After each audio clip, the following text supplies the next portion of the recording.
mundo sabe tudo sobre o T-Rex, certo? Nem tanto. Hoje, os cientistas estão reescrevendo a história do Tiranossauro Rex. Seja analisando uma série de novas descobertas, vasculhando as amostras de fósseis e fazendo experiências com técnicas novas, os cientistas estão formando uma imagem radicalmente nova do Tiranossauro Rex. O Tiranossauro Rex é mais do que apenas uma imensa força bruta. Ele foi um dos últimos dinossauros e também um dos mais sofisticados.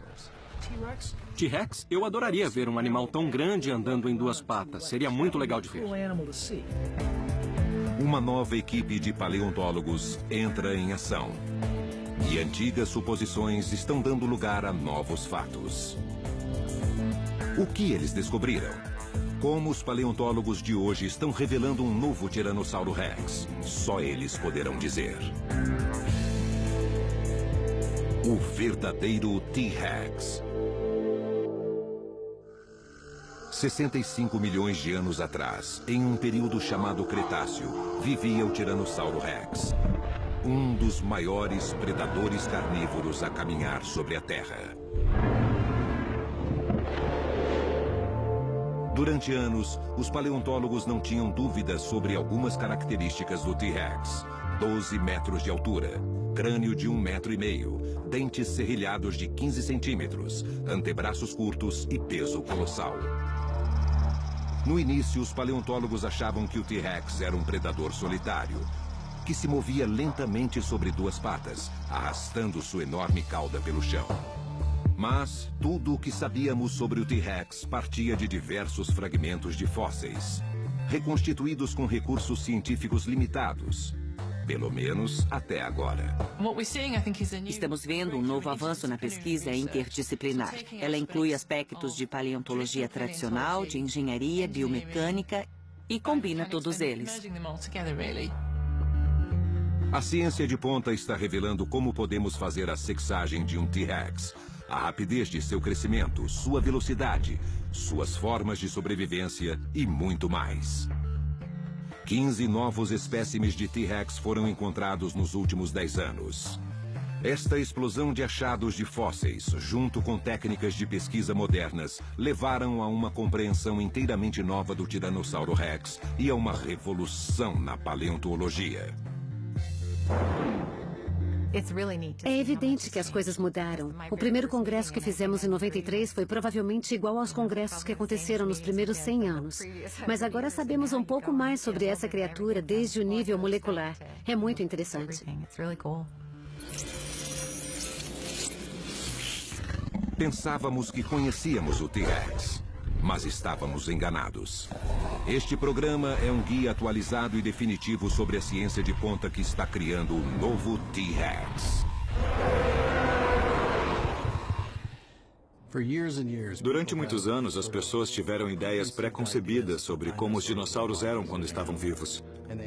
Mas para entender como um animal agia quando era uma criatura viva, primeiro é preciso estudá-lo.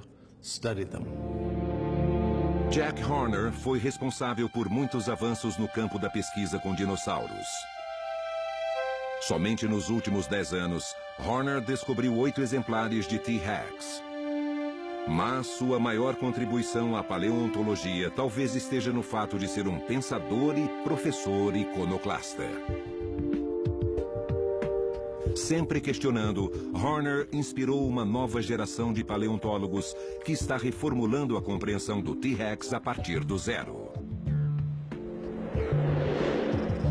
Em 1990, um novo fóssil foi descoberto, e era simplesmente o exemplar mais preservado de um Tiranossauro Rex encontrado até então.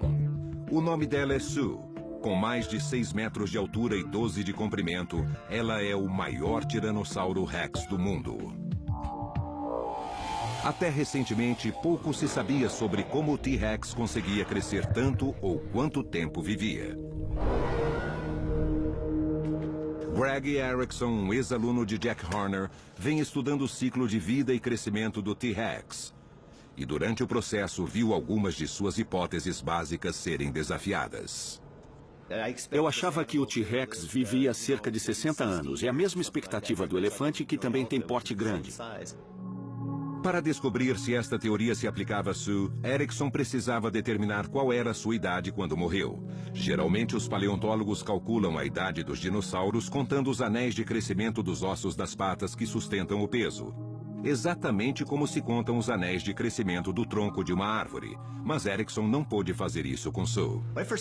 Quando comecei na paleontologia de dinossauros, disseram que não era possível calcular a idade de um T-Rex ou suas taxas de crescimento. O problema é que tentavam calcular a idade dos dinossauros usando o fêmur para contar os anéis de crescimento. Mas em um animal como o Tiranossauro Rex, os ossos são bastante ocos.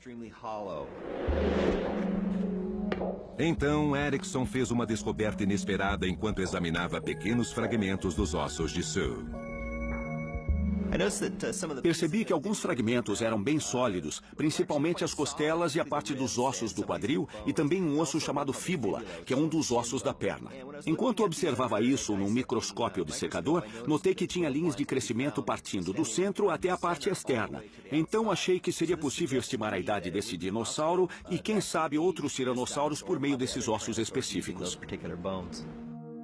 Para testar sua descoberta, a de que estes eram, na verdade, anéis de crescimento, Erickson examinou os ossos da costela do parente vivo mais próximo do T-Rex, o alligator norte-americano, e descobriu que eles também possuíam anéis de crescimento. Ao combinar as idades conhecidas dos aligatores com o número de anéis dos ossos de suas costelas, ele descobriu que havia achado autênticos anéis de crescimento. Esses ossos alternativos se mostraram muito eficazes para datar répteis e funcionariam muito bem para datar o Tiranossauro Rex. Erickson então examinou os restos de 20 tiranossauros de diferentes espécies, idades e tamanhos, incluindo 7 T-Rex. A maioria dos tiranossauros que ele estudou estava na adolescência. Ele descobriu que Sue não era apenas o maior, mas também o mais antigo T-Rex conhecido. Ela era um animal gigantesco, mas viveu menos de 30 anos. Sue morreu com 29 anos. Mas os anéis de crescimento revelaram mais do que a expectativa de vida de um T-Rex. Eles podem ajudar Erickson a responder a outra pergunta intrigante. Qual é a velocidade de crescimento destes enormes carnívoros? Para isso, Erickson começou a criar uma curva de crescimento para o T-Rex, fazendo projeções baseadas na idade e no peso de todos os espécimes de tiranossauro que conseguiu encontrar. A partir da curva de crescimento, podemos calcular quanto tempo ele levou para chegar ao tamanho máximo. Fazendo isso com o T-Rex e com seus parentes, podemos entender como seu crescimento diferia dos seus ancestrais e verificar como ele se tornou um gigante. Assim como nas árvores, anéis estreitos mostram uma taxa lenta de crescimento, enquanto os mais largos representam uma taxa mais rápida. Comparando o crescimento e o peso de diferentes amostras, Erickson pôde projetar a taxa de crescimento da espécie.